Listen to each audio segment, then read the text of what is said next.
Bismillahirrahmanirrahim. Assalamualaikum warahmatullahi wabarakatuh. Alhamdulillahi rabbil alamin. Wabihi nasta'in wa ala umuri dunya waddin. Asyhadu an la ilaha illallah wahdahu la syarikalah. Wa asyhadu anna Muhammadan abduhu wa rasuluh. La nabiyya wa la rasula ba'dah. Allahumma salli ala Muhammadin wa ala alihi wa ashabihi ajmain, amma ba'd. Allahumma anfa'na bima 'allamtana wa 'allimna ma yanfa'una wa zidna ilman. Walhamdulillah ala kulli hal wa na'udzubillah min hali ahlin nar. Allahumma salli ala Muhammadin wa ala alihi wa ashabihi ajmain, amma ba'd.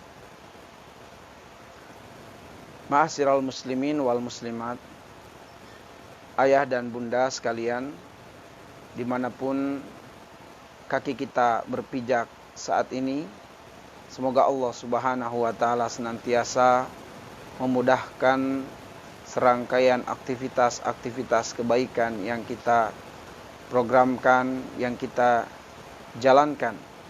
Dan semoga Allah subhanahu wa ta'ala senantiasa merahmati dan meridhoi semua itu. Dan semoga di sisi Allah tercatat sebagai pemberat timbangan amal kebaikan kita.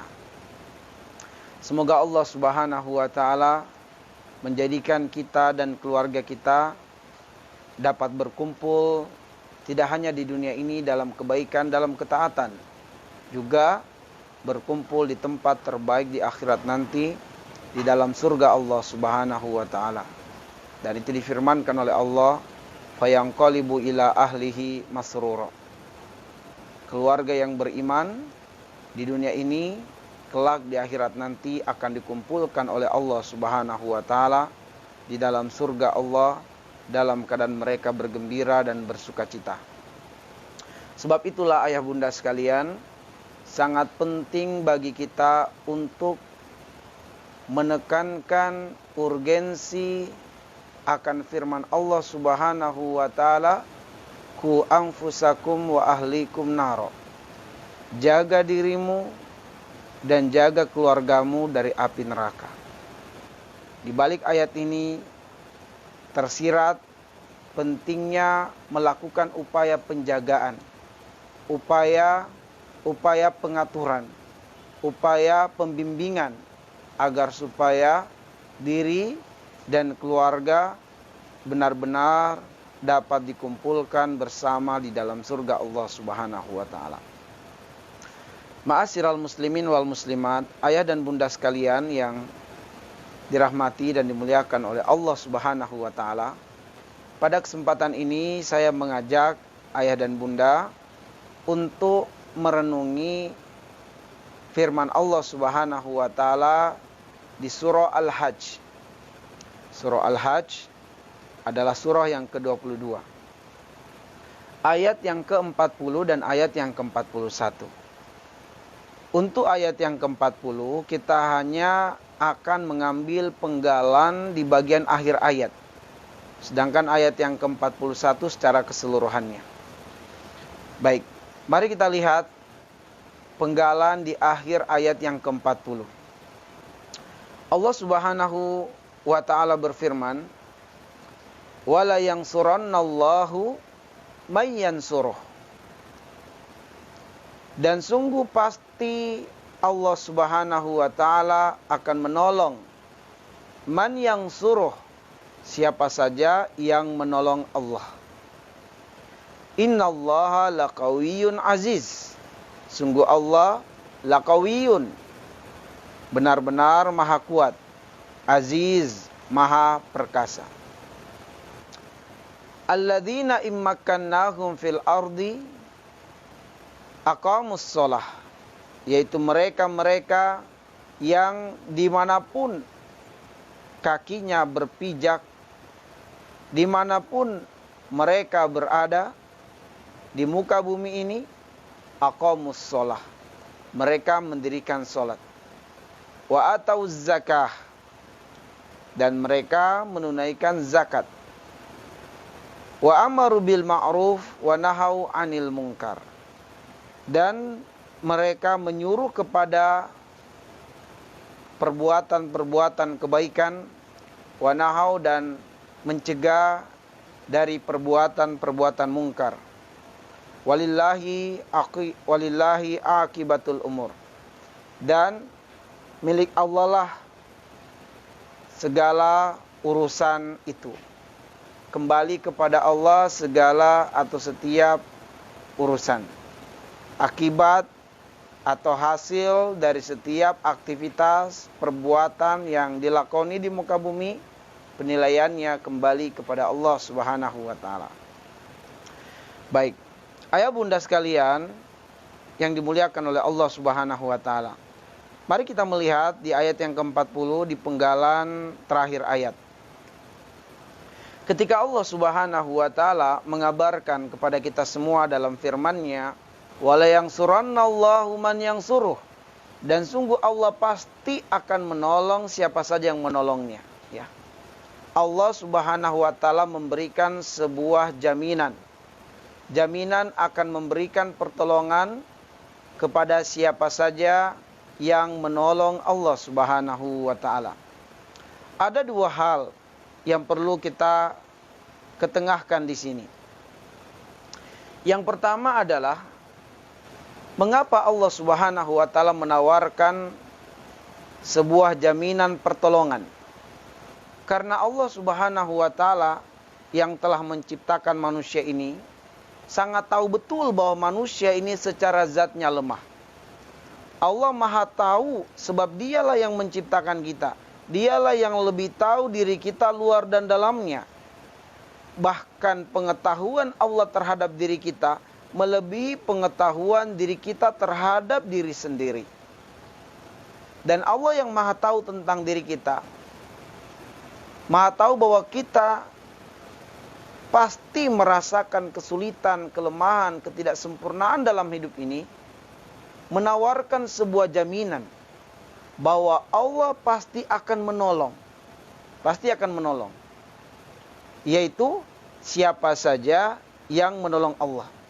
Artinya, untuk mengundang dan pertolongan Allah Subhanahu wa taala, untuk mengundang datangnya pertolongan Allah Subhanahu wa taala, ada aturan mainnya dan kita mesti memenuhi syarat itu. Kita mesti memenuhi aturan itu untuk benar-benar mendapatkan jaminan pertolongan Allah Subhanahu wa taala. Dan salah satu jaminan itu adalah siapa saja yang mau menolong Allah Subhanahu wa taala. Baik, hal yang kedua yang juga perlu digarisbawahi pada penggalan ini adalah apakah Allah Subhanahu wa taala membutuhkan pertolongan sehingga Allah menjaminkan pertolongan bagi siapa saja yang menolong Allah Subhanahu wa taala? Apakah dengan Allah meminta pertolongan lantas kemudian hal itu menunjukkan kurangnya kesempurnaan Allah? Tentu tidak, ma'asyiral muslimin wal muslimat. Sebab Allah Subhanahu wa taala Maha sempurna, Maha kaya, tidak membutuhkan atau tidak berhajat sedikit pun kepada makhluk-makhluknya. Dalilnya disebutkan di dalam surah Fatir ayat yang ke-15. Ya ayuhan nas antumul fuqara'u ilallah huwal ghaniyul hamid. Wahai manusia, kalianlah yang butuh Allah. Allah tidak butuh kepada siapapun. Sebab Allah Maha kaya. Allah Maha terpuji. Allah tidak tersentuh padanya kekurangan sedikit pun. Sedangkan manusia tak bisa berlepas diri dari kekurangan. Manusia zatnya jauh dari kesempurnaan. Sehingga pastilah manusia dalam menapaki hidup di dunia ini akan mengalami dan merasakan kepayahan-kepayahan, kesulitan-kesulitan, tantangan-tantangan, gangguan-gangguan. Sebab itulah Allah mengatakan, laqad khalaqanal insana fi kabadin. Sungguh kami, kata Allah, menciptakan manusia. Perihalnya manusia itu adalah fi kabadin, selalu akan berada dalam kepayahan, dalam kesulitan. Baik. Nah, ketika Allah Subhanahu wa taala mempersyaratkan bahwa pertolongannya akan dijaminkan kepada siapa saja yang menolong Allah Subhanahu wa taala, maka Allah Subhanahu wa taala mengatakan, Allah mengatakan, innallaha laqawiyyun aziz. Allah itu maha perkasa, Allah itu maha kuat, menunjukkan bahwa Allah tidak membutuhkan hamba-hambanya. Allah tidak berhajat dengan hamba-hambanya.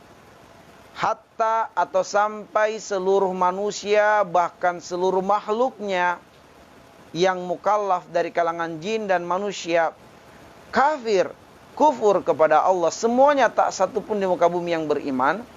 Kekafiran ataupun kekufuran manusia itu tidak akan membuat Allah jatuh dari singgasananya.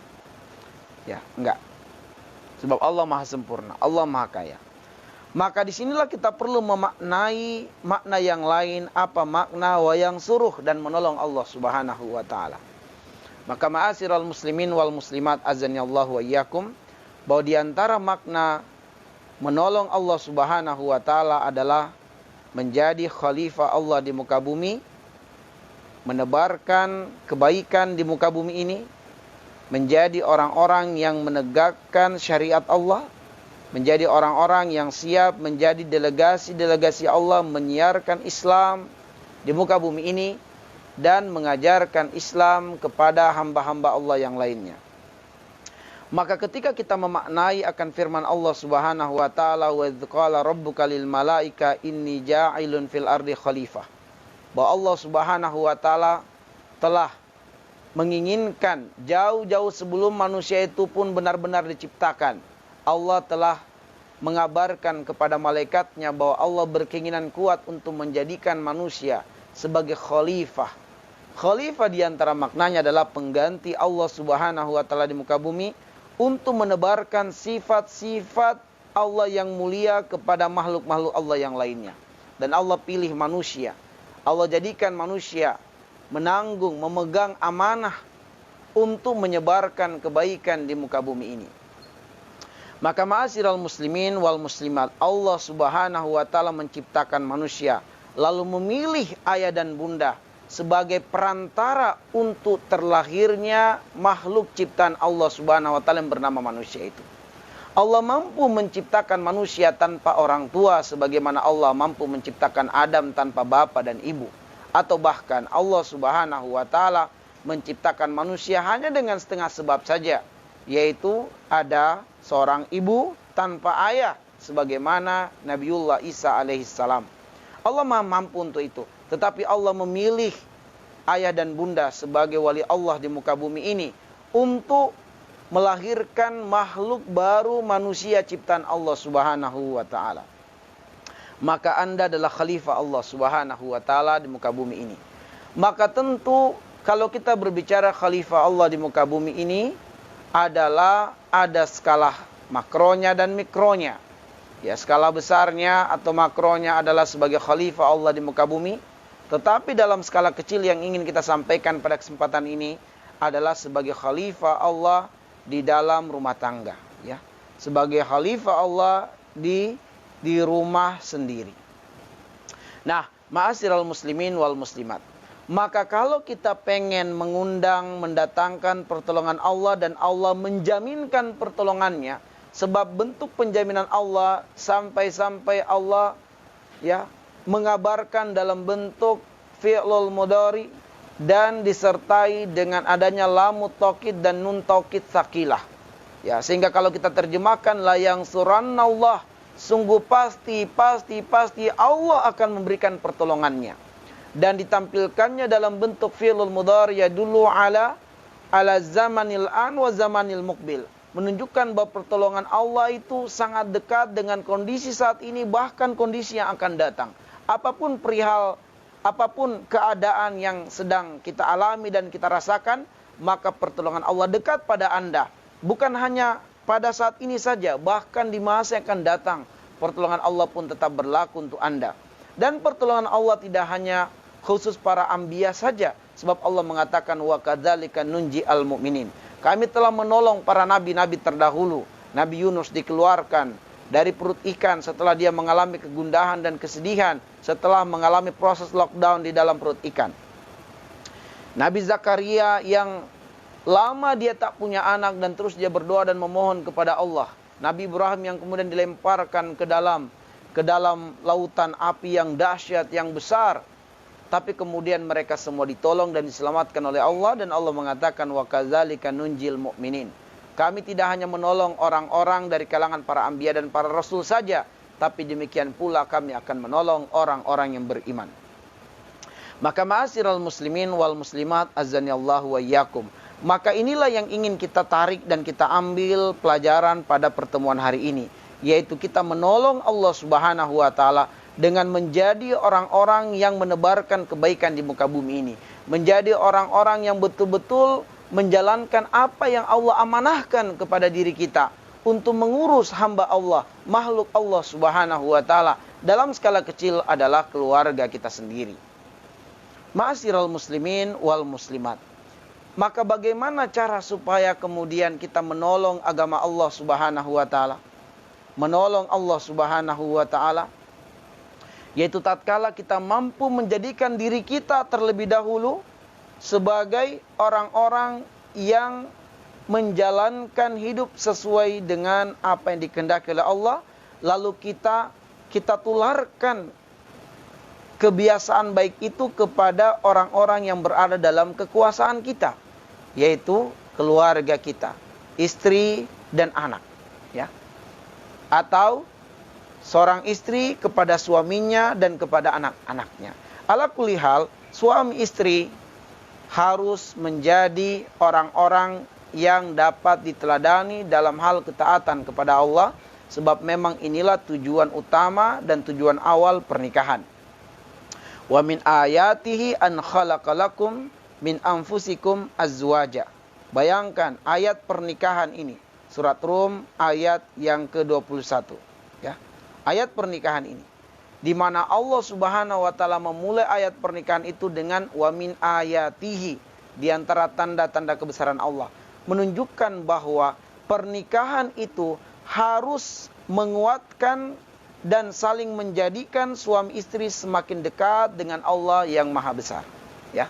Seorang suami menjadi semakin dekat dengan Allah setelah menikah. Seorang istri semakin dekat dengan Allah setelah menikah. Jangan sebaliknya. Dan ketika kemudian mereka membangun pernikahan itu, membangun rumah tangga, mereka mencita-citakan agar rumah tangga yang mereka bangun adalah rumah tangga yang berada di atas koridor syariat Allah Subhanahu wa taala. Nah, karena itulah kemudian tatkala kita menjadikan visi misi kita demikian, maka kita sebagai wali Allah di rumah tangga kita sendiri, tentu dengan peran masing-masing, tugas dan kewajiban masing-masing antara suami dan istri, antara ayah dan bunda, ya. Masing-masing mengambil peran. Ketika dalam kondisi tidak lockdown seperti ini, maka tentu peran ayah besar dan banyak di luar rumah, sehingga full atau maksimalisasi peran rumah tangga diambil alih oleh seorang istri. Sebab itulah dalam bahasa Arab istri disebut dengan Rabbatul Bait, ya. Rabbatul Bait, pemilik rumah, pengatur rumah. Sebab suami perannya lebih banyak dalam urusan mencari nafkah. Baik, sebelum saya lanjut tentang hal itu, perhatikan terlebih dahulu ayat 41, bahwa yang diinginkan oleh Allah Subhanahu wa taala agar kita menjadi orang-orang yang mengundang pertolongan Allah Subhanahu wa taala. Allah mengatakan alladzina immakannahum fil ardi aqamus shalah, yaitu mereka yang menolong Allah, yang menolong agama Allah. Kriterianya, ciri-cirinya adalah di bumi manapun kaki mereka berpijak, mereka tetap menjadi ahli sholat. Keadaan apapun yang sedang menimpa mereka, kebaikankah ataukah keburukan yang menimpa mereka, mereka tetap menegakkan sholat. Dimanapun kaki mereka berpijak, mereka menegakkan sholat, ya. Maka dengan mereka menjadi ahli sholat, maka mereka telah menyiarkan kebaikan. Mereka telah mengundang pertolongan Allah Subhanahu wa ta'ala untuk diri mereka, keluarga mereka, dan orang-orang yang berada di sekitar mereka. Akan ikut merasakan pengaruh dari ketaatan dan kesolehan mereka melaksanakan dan mengerjakan sholat 5 waktu. Wa atau zakata, yaitu dan mereka pula adalah orang-orang yang senantiasa mencintai sedekah, mencintai zakat, mencintai infak, ya. Mereka adalah orang-orang yang senantiasa memperhatikan, menghadirkan kepekaan dan kepedulian di hati mereka terhadap orang-orang di sekitarnya dari kalangan du'afa, dari kalangan manusia-manusia yang layak dan mustahik untuk mendapatkan pertolongan dan bantuan. Allah yang ngasih rezeki betul, tetapi sekali lagi tatkala kita menyalurkan harta yang Allah titipkan kepada kita, kepada mereka para mustahik ini, maka kita telah menjadi wali Allah Subhanahu wa ta'ala, sebagai perantara sampainya rezeki Allah kepada hamba Allah dari kalangan du'afa. Lalu kemudian wa amaru bil ma'ruf wa nahu 'anil munkar, dan mereka senantiasa menjadi pelaku-pelaku kebaikan. Mereka senantiasa menjadi pelaku-pelaku dalam tersebarnya kebaikan, dalam tersampaikannya kebaikan kepada manusia, dan mereka pun menjadi pelaku-pelaku dalam upaya mengurangi kemungkaran, kemaksiatan, kedurjanaan dan kedurhakaan di tengah-tengah masyarakat. Maka lihat bagaimana Allah mendidik, bagaimana Allah memberitahukan kepada kita, tentu dalam konteks yang ingin kita sampaikan hari ini adalah pendidikan dalam rumah tangga. Pembinaan dalam rumah tangga, bahwa Allah menginginkan agar maksimalisasi peran yang kita tanamkan kepada keluarga kita, tetap kita harus lahirkan di dalam hatinya, di dalam jiwa keluarga kita, pada anak-anak kita untuk menjadi agen-agen perubah di tengah-tengah masyarakat. Jadi untuk menjadi agen-agen perubah di tengah-tengah masyarakat, maka yang utama atau landasannya atau dasarnya adalah di dalam rumah tangga itu sendiri. Sebab manakala di rumah tangga itu terjadi kehidupan rumah tangga yang islami, maka insya Allah powernya akan kuat, lalu akan bersinar kebaikan di dalam rumah tangga itu kepada rumah tangga yang lainnya. Inilah yang diinginkan oleh Allah Subhanahu wa ta'ala. Baik, ikhwatal iman wal akhwat fillah, ayah dan bunda sekalian dimuliakan oleh Allah. Mari kita mulai kerucutkan sedikit demi sedikit. Sebagai khalifah Allah Subhanahu wa ta'ala di dalam rumah tangga, peran apa yang mesti kita mainkan sebagai ayah dan sebagai bunda? Ya. Nah, sebagai ayah dan sebagai bunda, ya, peran yang dapat kita mainkan ringkas dan sederhananya ketika kita mengkaji makna rububiyah Allah Subhanahu wa ta'ala. Di mana rububiyah Allah, ya, sifat rububiyah Allah Subhanahu wa ta'ala, konsep dasar yang perlu kita tanamkan dalam jiwa kita adalah Allah Al-Khaliq, Allah Ar-Razzaq, dan Allah Al-Mudabbir. Allah Al-Khaliq, Allah adalah pencipta segala sesuatu. Ini dalam konsep rububiyah yang harus kita tanamkan sebagai konsep dasar yang harus kita pahami. Yakini Allah Al-Khaliq, Allah pencipta segala sesuatu. Yakini bahwa Allah Ar-Razzaq, dialah yang memberikan rezeki kepada semua makhluk, baik yang nampak atau yang tidak nampak, baik yang besar atau yang kecil. Yakinilah bahwa Allah Al-Mudabbir, Allah ketika menciptakan sesuatu, Allah berkuasa terhadap sesuatu dan Allah mengatur sesuatu itu. Tidak ada sesuatu yang lepas dari pengaturan Allah. Tidak ada sesuatu yang lepas dari kontrol dan pengawasan Allah, nggak ada. Termasuk virus corona yang sedang mewabah, bahkan telah menjadi pandemi ini. Maka sadarilah bahwa semua jenis-jenis virus termasuk virus corona ini, berapa banyak jumlahnya, di bagian-bagian mana saja dia tersebar, kepada siapa-siapa saja dia akan menimpa, maka semuanya dalam pengawasan Allah, pengontrolan Allah, pengaturan Allah. Ma asaba min musibah illa biiznillah. Tidak ada musibah apapun yang terjadi kecuali semua dalam pengontrolan Allah, pengawasan Allah. Nah, sebagai khalifah tadi, saya ingin menekankan pada 3 sifat ini. Ya, 3 sifat Allah Subhanahu wa taala ini. Al-Khaliq, Ar-Razzaq, dan Al-Mudabbir. Kita sebagai wali Allah, maka bagaimana kita hadirkan 3 sifat ini, lalu kemudian kita sebarkan 3 sifat ini. Allah Al-Khaliq, ya, Allah pencipta. Maka kita adalah orang yang diamanahkan Allah untuk melahirkan keturunan. Maka kita, suami dan istri, ketika hidup bersama, sevisi dan semisi, lahirlah generasi yang banyak, laki dan perempuan, sebagaimana yang Allah firmankan di surat An-Nisa ayat 1.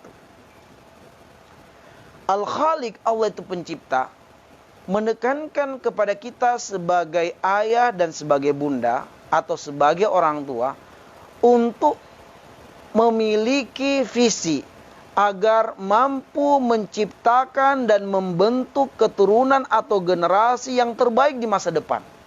Kita harus ciptakan itu. Kita harus menciptakan situasi dan kondisi dalam rumah tangga agar anak-anak kita bisa menjadi anak yang hebat di masa depannya. Ya. Ya. Ketika kita lihat di surah Al-Hasr ayat 18, ya ayyuhalladzina amanu taqullaha wal tanzur nafsun ma qaddamat lighad. Hendaklah setiap jiwa memperhatikan apa yang akan dipersiapkan di hari esok. Ya. Hari esok bisa bermakna az-zaman al-muqbil fid dunia, yaitu kehidupan di masa depan, di kehidupan dunia ini. Sebab Godan juga bisa bermakna yaumal qiyamah, hari kiamat. Nah, di antara makna bahwa hendaklah setiap jiwa memperhatikan hari esoknya, yaitu hari masa depan di dunia. Maka disinilah kita ditanamkan, diinginkan oleh Allah Subhanahu wa taala agar kita melahirkan dan menciptakan generasi yang hidup di zamannya. Maka persiapkan generasi kita untuk hidup di zamannya. Sebab zaman mereka adalah zaman yang tidak seperti zaman yang kita hadapi sekarang ini. Zaman mereka adalah zaman yang semakin pendek umur dunia ini. Semakin dekat dengan kiamat. Dan semakin dekat dengan kiamat menunjukkan jarak waktu yang semakin jauh dari Nabi SAW. Semakin jauh generasi dari Nabi SAW, maka menunjukkan kemaksiatan, kemungkaran itu akan semakin memungkinkan tersebar dan terjadi di tengah-tengah masyarakat. Apatah lagi tidak terjadi kiamat, kecuali perzinahan akan muncul, akan terlihat di depan mata. Ya, bukan lagi. Ya, itu diantara maknanya adalah video-video porno yang banyak sekali, ya. Tersebar, aksesnya begitu mudah didapatkan, dengan cukup kata mengklik kata kunci satu kata saja akan muncul segudang film atau cerita-cerita itu, dan itu bisa diakses oleh siapapun, bahkan anak-anak SD sekalipun sudah bisa. Tetapi di antara makna tersebarnya perzinahan menjelang kiamat itu bukan hanya lagi melalui visual, melalui video-video, bahkan sampai secara terang-terangan di depan mata. Orang menyaksikan, menunjukkan, tidak ada lagi malu-malunya manusia pada saat itu. Maka dituntut kita sebagai ayah dan bunda untuk mempersiapkan generasi kita hidup di zamannya, kuat secara akidah. Ya, kuat secara akidah. Dan ini berarti bahwa kita diinginkan oleh Allah sebagai wali Allah dalam rumah tangga, menciptakan kondisi membuat anak kita terlahir besar, sadar menjadi hamba Allah, sadar menjadi seorang muslim, sadar bahwa ada syariat Allah yang mengatur kehidupan mereka, ya. Sehingga kita mulai menciptakan kondisi dari kecil. Kita biasakan kalau anak kita perempuan mengenakan jilbab ketika keluar rumah. Bahkan walaupun dia belum bisa berbicara, masih bayi, usia di bawah 2 tahun, kita biasakan, kita ciptakan kondisi itu kepada mereka supaya dia terbiasa. bahwa keluar rumah mesti pakai jilbab. Walaupun mereka belum balik dan belum berdosa, manakala mereka keluar rumah dengan telanjang sekalipun, enggak berdosa sebab mereka belum balik. Tapi kita menciptakan kondisi untuk mereka bahwa dia harus merasa malu keluar dengan mempertontonkan aurat. Dia harus berani keluar rumah dengan tertutup aurat-auratnya secara baik, secara sempurna. Ya. Baik. Ini adalah diantara makna sebagai wali Allah Al-Khaliq. Ya. Sebagai wali Allah Ar-Razzaq, maka tentu kita sebagai orang tua berkewajiban untuk mencari nafkah bagi mereka. Maka disinilah orang tua membagi peran ayah dan bundanya. Kalau tadi Al-Khaliq mereka harus sevisi semisi, bahwa mereka harus menciptakan generasi unggul. Mereka harus menciptakan anak yang hebat, anak yang terbaik, anak yang menjadi penerang bagi manusia di tengah-tengah kegelapan akan menutupi hati dan pikiran banyak manusia. Maka mereka datang sebagai penerang yang menghilangkan, menghapuskan, mengangkat kegelapan-kegelapan di dalam hati dan pikiran manusia di masa depannya mereka itu. Ciptakan anak seperti itu. Dan kita mampu. Di sini kita harus sejalan, sevisi semisi antara ayah dan bunda. Sebab akan susah kalau hanya dari satu sisi saja. Ayahnya saja, tapi ibunya tidak. Atau ibunya saja, tapi ayahnya tidak. Harus sevisi semisi. Nah, yang kedua, Ar-Razzaq, disinilah mereka mengambil peran. Bahwa tugas orang tua sebagai wali Allah di muka bumi dalam mengurus rumah tangga adalah mereka harus memberikan nafkah kepada anak-anak mereka. Mereka harus mengambil peran ma'isyah, ya, mencari rezeki, mencari karunia Allah Subhanahu wa taala. Maka kalau kemudian suami bisa menafkahi istri dan anak tanpa perlu sang istri harus terjun juga di lapangan, di jalanan untuk mencari maisha, maka sebaiknya. Supaya apa? Supaya istri bisa fokus mengurus anak-anak dan rumahnya. Ya. Nggak usah kemudian sang ayah mencari maisha dan dia pun menuntut sang ibu atau sang istri untuk mencari maisha pula. Jangan sampai sang ayah dan, mohon maaf, suami dan istri ini, mereka pengen menjadi sama-sama berkarir dalam kerja, dalam bisnis.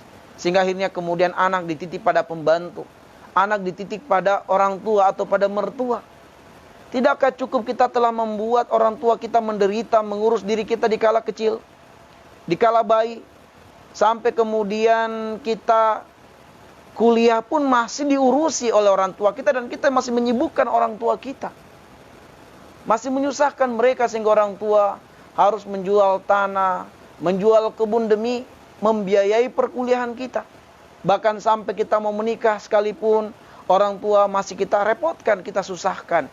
Tidak cukupkah kita telah menyiksa mereka, mengambil kebahagiaan mereka di kala-kala mereka produktif untuk melakukan kebahagiaan atau mendapatkan kebahagiaan. Kita telah renggut kebahagiaan mereka. Kenapa kita harus merenggut kebahagiaan mereka di masa tua mereka? Yang harusnya mereka bisa beristirahat dengan kelelahan yang panjang mengurus diri kita. Kenapa kita bebankan mereka mengurus anak kita? Kenapa kita bebankan orang tua kita mengurus cucu-cucunya? Itu karena kemudian kita tidak memiliki visi dan misi yang jelas membangun rumah tangga, kecuali karir saja. Apakah kita bawa mati karir itu? Tidakkah kita sadari bahwa anak kita adalah aset terbaik kita nantinya? Bukan hanya di dunia tapi juga di akhirat kelak. Maka jangan sampai kita sibuk mengejar karir, tapi kemudian anak kita terbengkalai pendidikannya, terbengkalai keilmuannya, terbengkalai bekal-bekal ruhiyahnya. Maka disinilah peran penting kita membagi job antara suami istri. Maka suami katakan kepada istri, wahai istriku, insya Allah dengan segenap daya dan upaya dan segala potensi yang Allah titipkan, saya akan sungguh-sungguh mencari maisha, mencari nafkah. Karena itu bantu saya urus anak-anak di rumah. Sebab sepertinya saya akan kesulitan untuk meluangkan banyak waktu bersama anak-anak dalam hal pendidikan mereka. Tetapi agar supaya engkau wahai istriku tidak pusing dengan urusan rezeki, biarlah saya yang mencari maisha, rezeki dari Allah, sebab kita, rezeki saya dan rezekimu telah disatukan oleh Allah Subhanahu wa taala. Maka akhirnya kemudian istri dengan penuh dukungan dan kepercayaan suami tadi, wahai suamiku, keluarlah engkau mencari maisha Allah. Carikan untuk kami rezeki yang terbaik, rezeki yang halal. Percayakan anak-anak kepada saya akan mendidik mereka, mengurus mereka. Saya akan memberikan yang terbaik untuk mereka dalam akhlak, dalam keteladanan, dalam pembinaan, dan seterusnya. Maka dengan demikian subhanallah terjadi kerjasama yang baik antara suami dan istri. Dan tidak salah seorang istri membantu suami dalam hal ma'isyah, dalam hal mencari kerja, sebatas memang hal itu diperlukan. Akan tetapi ingat, peran utama orang tua adalah melahirkan generasi-generasi yang hebat dan terbaik untuk hidup di zamannya. Ya. Baik. Ayah dan bunda sekalian yang dimuliakan oleh Allah Subhanahu wa taala, maka ketika ada kesadaran untuk mewujudkan visi, ketika ada kesadaran bahwa tentu anak kita perlu disehatkan secara fisiknya, istri kita perlu dikuatkan secara fisiknya, dan ternyata mereka, keluarga ini, bukan hanya fisiknya yang harus diperhatikan, yang harus dibesarkan, tapi juga mental dan ruhiyahnya. Maka di sini peran terakhir kita sebagai orang tua, sebagai wali Allah adalah al-mudabbir. Al-mudabbir, yaitu kita sebagai orang yang dipercayakan Allah untuk mengurus rumah tangga kita. Allah percayakan, Allah titipkan. Kita sebagai suami, maka kita sebagai pemimpin. Allah titipkan seorang perempuan yang dimana Allah menjadikan kewajiban perempuan itu untuk taat kepada suaminya lebih besar daripada dia taat kepada yang telah menjadi sebab dia terlahir di muka bumi ini. Maka istri telah berada dalam kekuasaan engkau, wahai para suami. Allah titipkan dia padamu, maka didik istrimu, atur istrimu, ya. Ciptakan keadaan dan kondisi agar istrimu menjadi wanita terbaik bagi anak-anak engkau kelak.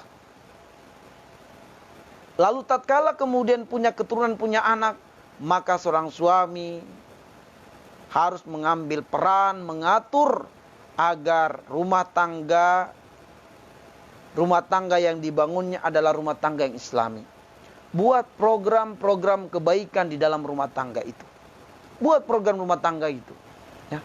Di antara program sederhana yang dapat kita lakukan di dalam rumah tangga yang kita bangun, yang kita bina, dan kita sebagai wali Allah di muka bumi untuk mengatur rumah tangga kita sendiri.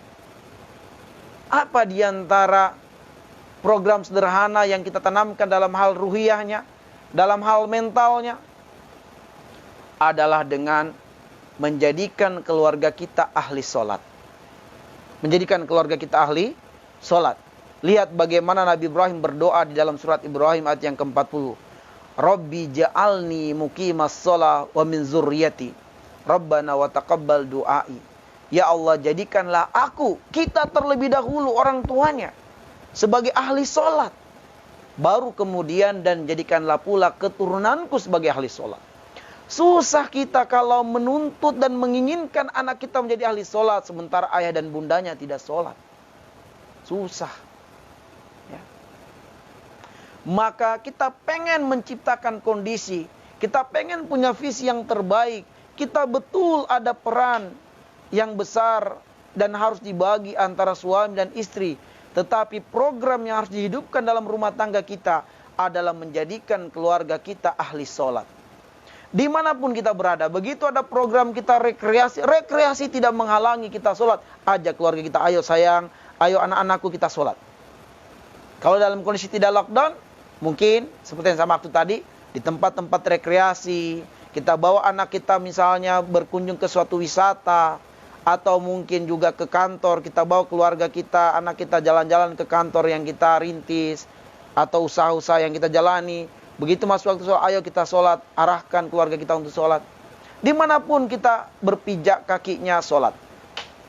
Apapun situasi kondisi, dalam kondisi kita diberikan kekayaan, kita sholat. Diberikan kesehatan, sholat. Dalam kondisi sakit, dalam kondisi musibah, lockdown seperti ini, sholat. Maka di sini di antara hikmah dari kondisi adanya pandemi COVID-19 ini, di mana orang tua khususnya ayah yang tadinya banyak keluar rumah, mengambil peran maisha di luar rumah dan sedikit waktu bersama anak, maka kini Allah Subhanahu wa taala menjadikan peran kita banyak di dalam rumah kita. Kita mulai membatasi kesempatan-kesempatan keluar. Mulai membatasi waktu-waktu kita di luar rumah. Mulai kita maksimalkan waktu di dalam rumah, maka mulai sekarang ayo kita suruh anak-anak kita untuk sholat di waktu sholat. Kalau memang kita terhalang sholat di masjid karena kondisi masjid yang ditutup atau tidak ada pelayanan sholat berjamaah di sana, maka kita sholat di rumah kita sebagai imamnya, dan makmum kita adalah istri dan anak-anak kita. Kita mulai sholat dengan mereka. Mulai waktu sholat menjelang, ayo suruh semua keluarga kita, ayo sholat. Kita dukung mereka. Ya, berikan hadiah kepada anak kita yang ada target-target hafalan yang tercapai. Ya, seperti itulah yang dimaknai dengan menjadi ahli sholat. Kemudian bukan hanya kita didik anak kita, keluarga kita untuk bagus hubungan dengan Allah, tapi juga bagaimana kita hadirkan kepekaan dan kepedulian di dalam hati keluarga kita terhadap orang-orang di sekitar. Ya, mulai kita didik anak-anak kita untuk berinfak, bersedekah. Kita latih. Mungkin kita bisa minta kenceleng atau celengan di masjid atau di pesantren, kita bawa di rumah kita. Kemudian didik kepada anak kita, nak, ketika abah ngasih kamu uang 10.000, kira-kira 10.000 itu bisa jadi apa? Kalau sudah ngerti uang ya. Kalau belum ngerti uang, langsung kasih uang aja, masukkan ke celengan. Tapi kalau sudah ngerti uang, kasih coba uang 10.000, 5.002. Nah, kira-kira uang ini bisa kamu jadiin apa? Mungkin dia akan sebutkan sejumlah apa yang bisa diwujudkan dengan uang itu. Beli inilah, beli itu. Katakan benar, nak. Uang ini bisa kamu belikan apa saja yang kamu inginkan dari kebutuhan duniamu. Tapi sadarilah, nak, uang 10.000 ini bisa bermanfaat untuk dunia dan akhiratmu. Cobalah uang ini kamu sisihkan sebagiannya di celengan. Tuh, Bapak sudah datangkan celengan. Celengan itu untuk pembangunan masjid, untuk menyantuni yatim dan duafa. Coba, nak, kamu sisihkan 5.000 ke celengan itu. Sehingga bukan hanya kamu dapatkan manfaat untuk dunia, tapi juga manfaat untuk akhirat. Kita latih, kita mulai biasakan. Gaya hidup mereka, gaya hidup sedekah. Kalau perlu setiap hari kita didik mereka bersedekah. Ya, ada orang-orang yang memulung-mulung sampah di rumah kita. Panggillah mereka itu. Kasih uang pada anak kita, nak, berikan kepada bapak dan ibu di depan rumah itu yang sedang memulung dan membersihkan sampah rumah kita. Ya. Dan biasakan mereka memberi, anak-anak kita memberi dalam kondisi tersenyum, kita latih dan kita biasakan. Tentu kita dulu memberikan contoh hal itu. Ya. Maka penekanan yang kedua yang ingin kami sampaikan adalah hadirkan kepekaan dan kepedulian di dalam hati anak-anak kita terhadap orang lain. Sehingga bukan hanya hablum minallah yang bagus, tapi juga hablum minan nasnya bagus. Kita latih. Bagaimana kita didik anak kita itu tahu berbakti pada orang tua. Kita suruh, nak, lakukan ini, ya. Dia masih tidak bergeming karena asik dengan pekerjaannya. Panggil lagi yang kedua, nak. Dia tidak melakukan yang ketiga, nak. Tidak melakukannya, maka dekati, angkat dan gendong.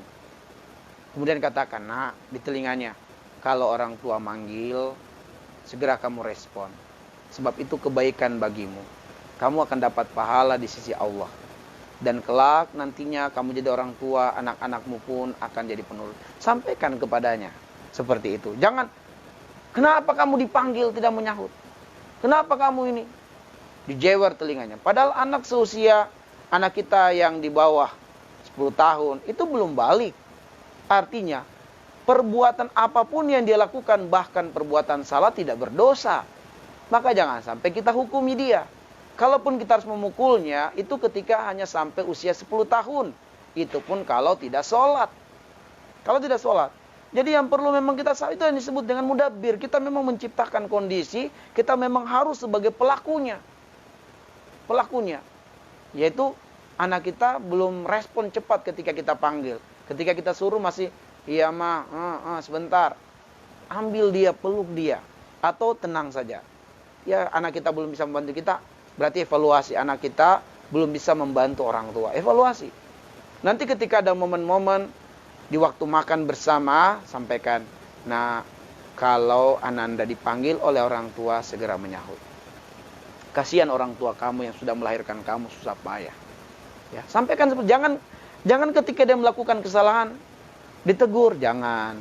Ya, sebab kalau kita perhatikan Nabi SAW ketika ada seorang anak yang melakukan kesalahan atau pelanggaran, ketika dia makan dengan tangan kiri, Rasul mengatakan, ya gulam, samillah wa kul biyaminik. Wahai anak, sebutlah nama Allah ketika engkau makan, dan makanlah dengan tangan kanan. Bayangkan, Nabi tidak mengatakan, nah, jangan kamu makan dengan tangan kiri. Tidak, Nabi tidak melarang itu. Tapi Nabi mengatakan, makanlah dengan tangan kanan.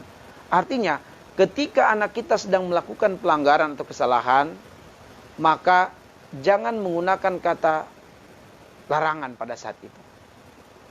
Kalau kita ingin menggunakan kata larangan, maka lakukanlah di saat anak tidak sedang melakukan pelanggaran.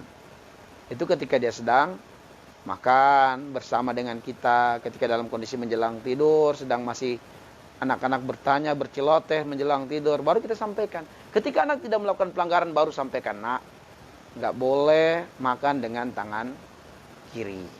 Nggak boleh melakukan ini, nggak boleh melakukan itu. Itu boleh kita sampaikan kata larangan, kata jangan, ketika anak tidak sedang melakukan pelanggaran. Oke, kemudian karena waktu, hal yang terakhir yang ingin kita tanamkan adalah persiapkan anak-anak kita untuk menjadi agen-agen perubah di masa depan. Persiapkan mereka menjadi agen-agen perubah di masa depan. Dia harus memiliki kemampuan intelektual yang baik, agar supaya bisa menjadi dai-dai Allah Subhanahu wa taala di masa depan, baik dengan tulisannya, dengan lisannya, atau dengan sepak terjangnya, atau dengan pemikirannya. Maka ini berarti bahwa anak-anak kita pun harus diprogramkan punya sakofah, punya keilmuan dan pengetahuan. Maka ciptakanlah kondisi di rumah kita ada perpustakaan. Ciptakanlah. Dan sering-seringlah di perpustakaan itu bersama anak-anak kita. Nggak usahlah menuntut anak kita baca. Perlihatkan aja, nah ini buku-buku yang nanti kamu harus baca ya. Belum dia baca saja, tapi sampaikan, tanamkan. Dan itu meresap masuk ke dalam memori dia. Nah, buku-buku yang ini semua Abah persiapkan buat kamu baca nanti. Insya Allah kamu akan ngerti dan kamu akan pahami. Ayah ingin kamu nanti menjadi pejuang. Ayah ingin kamu jadi pemain bukan penonton. Ayah ingin kamu menjadi pelaku. Ya, pelaku. Bukan komentator, bukan. Abah ingin kamu menjadi agen-agen perubah. Sebab Allah menjanjikan kemenangan bagi orang-orang yang menjadi pelaku-pelaku kebaikan di tengah-tengah masyarakat. Lihat di dalam surat As-Sajdah ayat 24. Waja'alna minkum a'immatan yahduna bi amrina. Kami jadikan di tengah-tengah mereka pemimpin-pemimpin yang berjalan di muka bumi memberikan penerangan. Jadi yang cikal bakal menjadi pemimpin itu adalah yang punya kemauan kuat untuk memberikan manfaat dan maslahat besar kepada manusia yang lain. Itu cikal bakal pemimpin. Dan dia harus memiliki sakofah, harus memiliki kekuatan secara fisik. Dan nanti akan ada pembahasan khusus tentang karakter pemimpin. Maka peran kita sebagai orang tua adalah lamma sabaru wa kanu bi ayatina yuqinun. Kita harus bersabar dan mengilmui bagaimana cara mendidik anak-anak kita kelak ke depannya. Baik, ayah dan bunda sekalian yang dimuliakan oleh Allah Subhanahu wa taala, inilah yang bisa kami sampaikan pada kesempatan ini, yaitu sebagai wali Allah Subhanahu wa taala dalam rumah tangga untuk melahirkan generasi-generasi hebat di masa depannya. Dan semoga Allah menjadikan kita sebagai pejuang-pejuang Islam, sebagai pembela-pembela Islam, sebagai penolong-penolong agama Allah, sehingga kita layak ditolong oleh Allah. Dan semoga Allah menjadikan generasi kita generasi terbaik, generasi Qur'ani, generasi-generasi hebat di masa depan, dan generasi-generasi yang menebarkan cahaya Allah di tengah-tengah kegelapan yang meliputi hati dan pikiran manusia di zaman anak-anak kita nanti tumbuh dan besar. Nas'alullah ayyaj'alana minal ladzina yastami'una al-qawla wa yattabi'una ahsana. Subhanakallahumma bihamdik asyhadu an la ilaha illa anta astaghfiruka wa atubu ilaik.